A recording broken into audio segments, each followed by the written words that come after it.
दोस्तों नमस्कार, मेरा नाम है संजय वैष्णव। आप देख रहे हैं NVTV। आज मैं हूं संकल्प फाउंडेशन पिपरिया में और मेरे साथ हैं संकल्प फाउंडेशन के संस्थापक निरंजन वैष्णव जी। आपका बहुत बहुत स्वागत है NVTV में। और मुझे तमाम दर्शकों से रूबरू कराते हुए बेहद ही प्रसन्नता हो रही है और मैं दर्शकों से चाहता हूं कि अगले 15 मिनट इस वीडियो को आप खुद देखिए, अपने परिवार को दिखाइए, बच्चों को दिखाइए, सभी लोगों को दिखाइए, क्योंकि मैं जो बातें आपको बताने जा रहा हूं, जो चर्चा हम यहां पर कर रहे हैं, वो वर्तमान समय की सबसे बड़ी आवश्यकता है। और बड़ी बात यह है कि आपको भी प्रेरणा मिलेगी। मेरे साथ हैं पिपरिया के संकल्प फाउंडेशन के संस्थापक और एक्स सर्विसमैन, आर्मी से रिटायर्ड निरंजन वैष्णव जी। वर्तमान समय में पिपरिया में समाज सेवा के क्षेत्र में बढ़ चढ़कर आपका नाम आ रहा है। बड़ी अच्छी बात यह है कि आप युवाओं के लिए काम कर रहे हैं, आप गौ सेवा का काम कर रहे हैं। गौ सेवा और युवाओं का सर्वांगीण विकास वर्तमान समय की पूरे भारत की समस्या है, पूरे देश की समस्या है, सरकार की समस्या है। ऐसे में आप अपने लेवल पर उनको तैयार कर रहे हैं। थोड़ा मैं आपको बताना चाहूँगा, युवाओं के जब सर्वांगीण विकास की बात आती है तो निरंजन वैष्णव जी उनको सुबह शारीरिक तौर पर तैयार करते हैं, ग्राउंड ले जाते हैं, उनको फिजिकली तैयार कराते हैं। जो बच्चों को सिर्फ फिट करना है, फिट होना है, वो फिट होते हैं। और जिनको विभिन्न प्रकार की जो कि आपकी शासकीय नौकरियां हैं, उनमें जो कि फिजिकल की तैयारी होती है, वो भी आप कराते हैं। चूँकि आप आर्मी से रिटायर्ड हैं तो बखूबी आपको इसका ज्ञान है। और दोपहर को निःशुल्क दोपहर शारीरिक तौर जो सुबह शारीरिक तौर पे बच्चों को तैयार कराते हैं, वो पूरी तरह से निःशुल्क है। और दोपहर को आप बच्चों को पढ़ाते भी हैं, आपके साथ पूरी टीम है और तकरीबन 200 बच्चों की जवाबदारी लेकर आप चल रहे हैं। उसके साथ साथ गौ सेवा की बात आती है तो आपको जानकर ये बेहद प्रसन्नता होगी। मुझे भी बहुत अच्छा लगा कि आप खुद का आपका प्लॉट है, खुद का जो प्लॉट है घर के सामने, वहाँ पर आपने अपने ही लेवल पर जो आपके स्रोत हैं, अपनी ही हैसियत के हिसाब से आपने गौशाला बनाई है। और वहाँ पर बाकायदा जो घायल गऊ हैं, जिनको सड़क के किनारे आपने कई बार देखा होगा, वो घायल गौ को लेकर आते हैं, उनकी सेवा करते हैं। और बड़ी अच्छी बात यह है कि जो युवा जो तकरीबन 10 साल से लेकर 25 साल तक के युवा हैं, पढ़ रहे हैं, कॉलेज में, स्कूल में हैं, वही युवा पूरी की पूरी सेवा करते हैं और वही युवा इनसे जुड़े हुए हैं। हम अब निरंजन वैष्णव जी से ही जानेंगे कि आखिर उन्हें जब फील्ड सिविल में आप आए, आर्मी से रिटायर्ड होकर, तो इसकी आवश्यकता क्यों पड़ी और ये सब करने के पीछे आपका क्या मकसद है। क्योंकि चाहे हम गौ सेवा की बात करें या युवाओं के सर्वांगीण विकास की बात करें, ये जहमत तो ये जवाबदारी सरकार की होती है और जहमत भी बहुत कम लोग उठा पाते हैं। तो आपको इसकी आवश्यकता क्यों पड़ी? देखिए, आवश्यकता तो नहीं बोल सकता मैं, एक प्रकार से बोलें कि मैंने ये काम क्यों किया, तो शायद मुझे भी नहीं पता कि ये काम क्यों किया। क्योंकि मेरा मानना है कोई अदृश्य शक्ति है जो हर एक इंसान से कुछ ना कुछ करा रही होती है। उसी शक्ति ने मुझसे भी ये काम कराना शुरू किया। ये कहानी 2017 से शुरू होती है, जब मैं पहली बार पिपरिया के RNA ग्राउंड गया। मैं तो मेरे परिचित है, उनका एक बेटा है, उसको ट्रेंड करने गया था। पर वहाँ गया मैं, ड्यूरिंग सर्विस था उस समय, तो 30 से 40 बच्चे जो थे मेरे साथ हो लिए। मैं उनको ट्रेंड करना शुरू कर दिया मैंने। मेरी छुट्टी समाप्त हुई, मैं चला गया वापस। उन बच्चों ने फिर फ़ोन करना शुरू कर दिया कि सर कब आएंगे कब आएंगे, तो एक भाव बन गया वहाँ से। तो आफ्टर रिटायरमेंट, जब मैं रिटायर्ड होकर आया, कोविड टाइम में आया 2020 में, वहाँ जब मैंने देखा कि जो बच्चे पूरे जोश से दौड़ रहे थे, पूरा इनके अंदर जज्बा था, वो सारे के सारे डिमोटिवेट हो गए। अच्छा। वो सारे के सारे बच्चे, कोई कहीं पार्ट टाइम जॉब करने लगा, कोई घूम रहा, मतलब कि हम बोल सकते हैं ट्रैक से उतर गए थे, आउट ऑफ ट्रैक हो गए थे। तब मुझे लगा कि यार शायद मैं इनके लिए कुछ कर सकता हूँ। अच्छा। तो वहाँ से फिर मैंने उनको सिर्फ फिजिकल से जोड़ना शुरू किया। पर फिर मुझे एहसास हुआ कि वास्तव में जो शिक्षा का क्षेत्र है, वहाँ भी कुछ किया जा सकता है। अच्छा। क्योंकि मेरा मानना है, चलिए सबके अपने अपने वो काम है, मैं उन पर नहीं जाऊंगा, लेकिन कहीं ना कहीं शिक्षा का पूर्ण रूप से जो व्यवसायीकरण हो रहा है, और आप व्यवसायीकरण कीजिए, कोई बात नहीं, रोजगार आप, क्योंकि आप समय दे रहे हैं तो उससे आपको कुछ अर्निंग होनी चाहिए, मगर जो गुणवत्ता होनी चाहिए शिक्षा की, शायद वो नहीं हो पा रही। बड़ी तकलीफ मेरे अंदर कि 2019 में जो लास्ट भर्ती थी सेना की, उसमें मेरे 5 बच्चे जो थे, 5 स्टूडेंट थे, फिजिकल और मेडिकल पास थे, लेकिन रिटर्न पास नहीं हुए। और कहीं ना कहीं उसमें, वहाँ से मैं दोषी ठहराता हूँ पिपरिया के कोचिंग संस्थानों को, क्योंकि उन्होंने सेना का, मैं सेना में रहा हूँ, मुझे पता है कि सेना की जो रिक्वायरमेंट है वो रिटन टेस्ट नहीं होती, फिजिकल होती, यानी कि सामान्य टेस्ट होता है रिटन का। वो फेल हो रहे तो कहीं ना कहीं लगा मुझे कि अब शिक्षा के क्षेत्र में कुछ कर सकते हैं। तो पहले मैंने पढ़ाना भी शुरू किया बच्चों को धीरे धीरे, और दौड़ भाग चल ही रहा था मेरा। तकरीबन 8-10 महीने तक मैंने उनको करा। फिर वहाँ से मुझे लगा कि नहीं, अब जिनको मैं तैयार कर रहा था अब वो इतने सक्षम हो गए हैं कि वो दूसरों को तैयार कर सकते हैं। तो उन्होंने अपने अपने सब्जेक्ट पकड़े। देखिए, कोई भी बच्चा किसी एक विषय में स्पेशलाइज होता है, स्पेशलिस्ट होता है, तो उसको वही विषय उसने पकड़ा। और आज हमारा संकल्प क्लासेस के नाम से एक कोचिंग इंस्टीट्यूट है जिसमें निःशुल्क पढ़ाते हैं हम। तकरीबन 150 प्लस 150 से ज़्यादा बच्चे वहाँ पर निःशुल्क शिक्षा प्राप्त कर रहे हैं। और सिर्फ ग्रुप डी की नहीं, MPPSC, UPSC, CDS जैसे एग्ज़ाम की तैयारी करा रहे हैं हम वहाँ पर।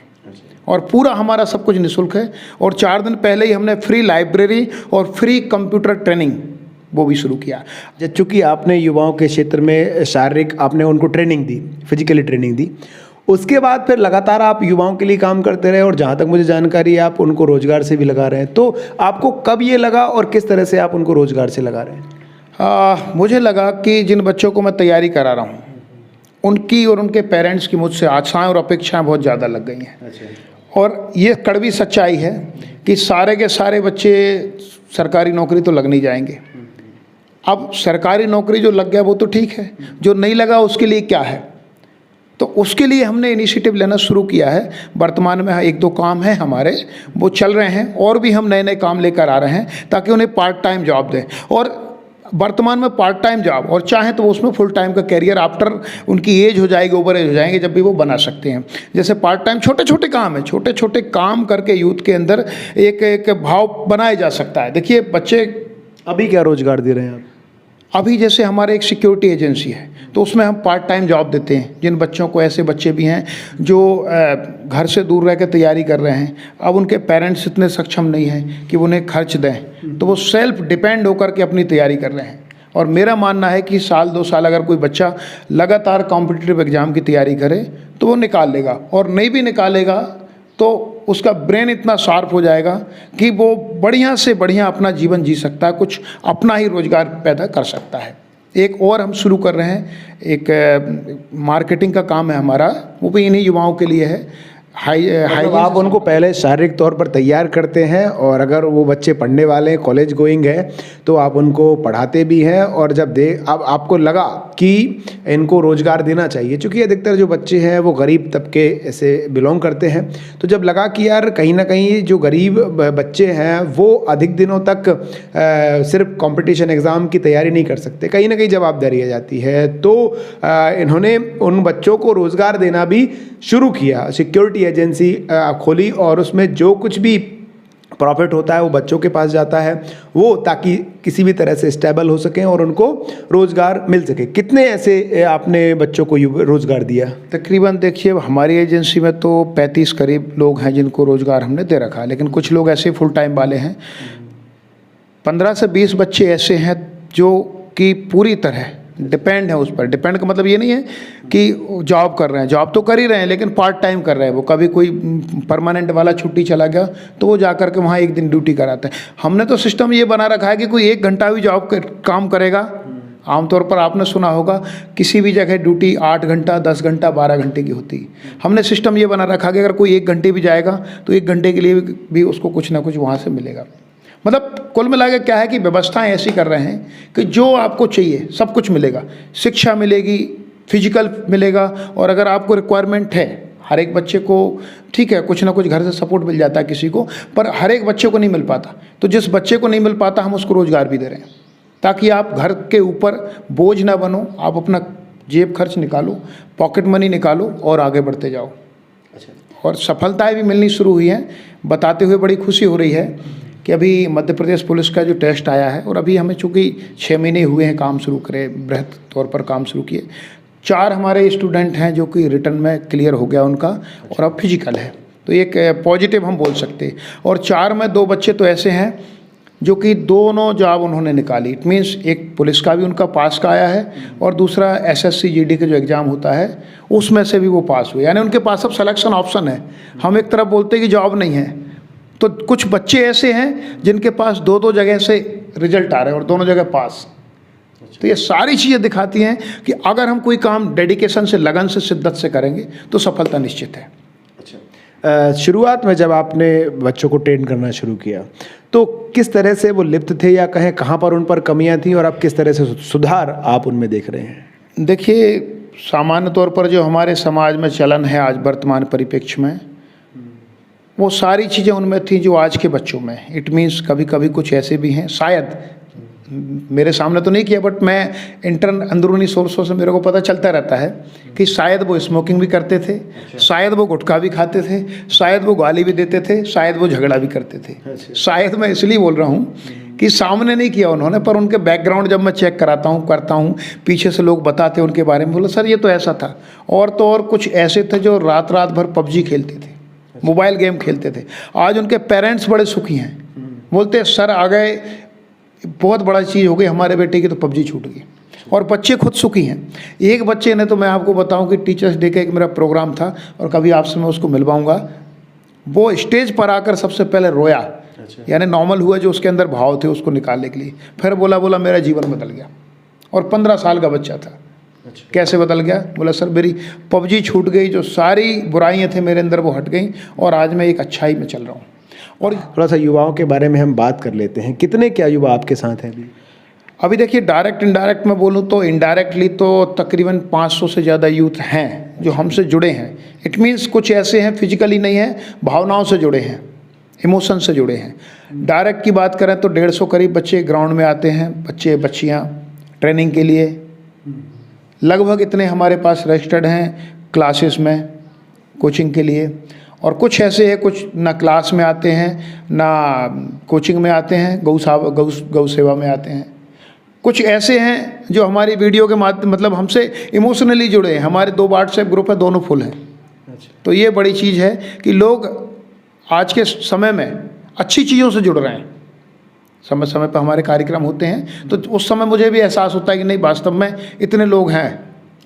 जैसे अभी आप काफ़ी सारे लोग आपके साथ हैं। आज मैं देख रहा हूं जहां पर राजनीतिक पार्टियों के साथ इतने लोग नहीं आ पाते, और आते भी हैं तो कहीं ना कहीं उनका कनेक्शन होता है विधायक जी से, या जो भी राजनीतिक दल के नेता हैं, कहीं ना कहीं उनके अपने स्वार्थ होते हैं। आज ये बड़ी, मुझे कहते हुए बिल्कुल भी इसमें कोई भी दिक्कत नहीं हो रही है कि जो राजनीतिक पार्टियां, उनके पास लोग कम गए हैं क्योंकि उनके पास ऐसी कोई सोच नहीं है, ऐसा कोई विज़न नहीं है। तो कहीं ना कहीं लोग बाग भी अपने स्वार्थ से उनका इस्तेमाल कर रहे हैं।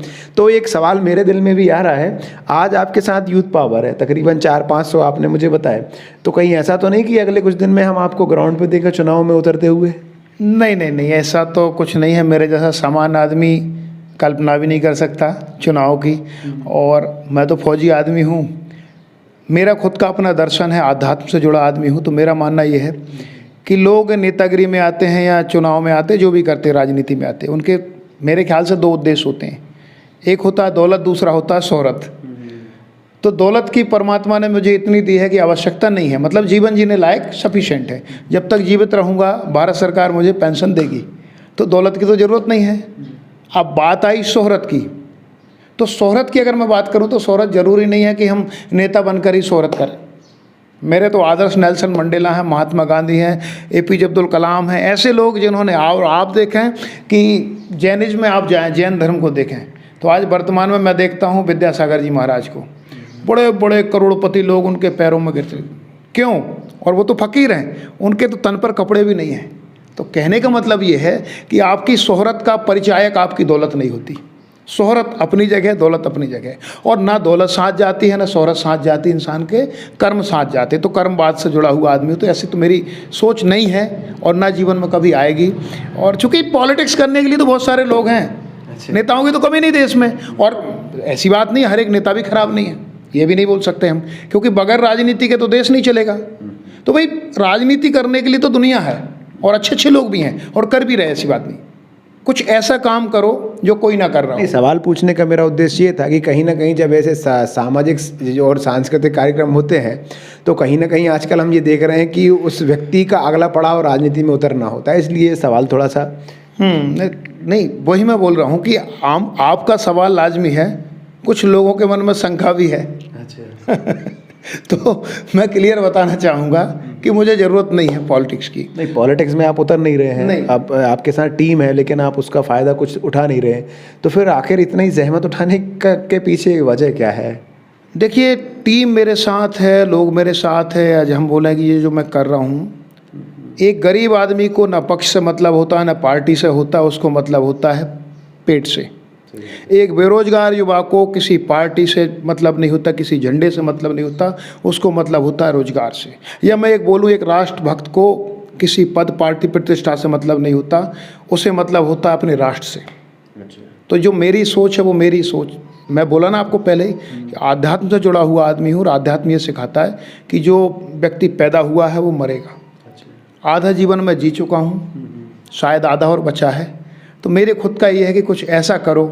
मैं एक छोटी सी बात मैं आपको बताऊं कि अगर मेरे छोटे मोटे प्रयास से कोई बच्चा जॉब लग जाता है, और वो बच्चा बिल्कुल गरीब घर से, और है मेरे में कुछ ऐसे बच्चे हैं, आप मानेंगे नहीं, जिन्हें हमारे ही स्टूडेंटों ने अपने कपड़े दिए हैं खरीद करके, और बोले सर ये उसको देना है, लेकिन डायरेक्ट मत देना, नहीं तो उसकी भावनाओं को ठेस पहुँचेगी, उसके अंदर हीन भावना आएगी। उसको पैक किए हमने, और पैक करके बोले भाई ये फलाना व्यक्ति है, फलाने कंपटीशन में फर्स्ट आया है, इसलिए हम इसको प्राइज़ दे रहे हैं। मैं नहीं कर पाया, मेरे साथ के जो युवा हैं वो कर रहे हैं, और वो भी अपनी पॉकेट मनी से कर रहे हैं। तो उस बच्चे को, अगर वो बच्चा कहीं ना कहीं नौकरी लग जाता है, रोजगार से लग जाता है, तो उसकी जो पीढ़ी है आने वाली वो सुधर गई। नहीं तो क्या है, एक बच्चा है, उसका बाप, उसके पिताजी जो है वो मजदूर हैं, वो जॉब से नहीं लगेगा, वो भी मजदूरी करेगा, उसकी अगली पीढ़ी मजदूरी करेगी, क्योंकि उसको फैसिलिटी नहीं मिलेगी। तो कहीं ना कहीं मेरे छोटे मोटे प्रयास से अगर वो रोजगार से लग जाता है, नौकरी से लग जाता है, तो मेरे लिए तो बहुत बड़ी अचीवमेंट है। तो कुल मिला के मुख्य उद्देश्य ये है कि जो आर्मी वाले होते हैं, देश सेवा बड़े फ़क्र से हम उनका नाम लेते हैं, क्योंकि अगर आज हम कहें और लोग बाग बड़े गर्व से देखते हैं अपने सैनिकों को कि जो उनके जो शरीर में जो एक एक अंश जा रहा है सरकार के पैसों का, वो पूरी तरह से ईमानदारी का होता है, जान को जोखिम में लेकर वो काम करते हैं। तो कहीं ना कहीं निरंजन वैष्णव जी हैं, जहाँ तक मैंने उनसे बातचीत करी और जिस तरह से आपने मुझे बताया कि आप पूरी तरह से मातृभूमि का कर्ज अदा करने का प्रयास कर रहे हैं, क्योंकि सीमा में आप सेना में रहे तो वहाँ पर तो आपने सेवा करी, और सकुशल आप जब घर वापस आए तो अब समाज में जो अपनी जिम्मेदारी बनती है कि भाई मैं लायक हूँ, मैं समाज को क्या दे सकता हूँ, तो उसी तरह से युवाओं को आप जहाँ पर आपको बन पड़ रहा है आप दे रहे हैं। इस वीडियो को दिखाने का मेरा उद्देश्य ये है कि कहीं ना कहीं आपको लगता है, कहीं ना कहीं आपके परिवार, आपके रिश्तेदार, आपके समाज, जो आपका मोहल्ला बस्ती है,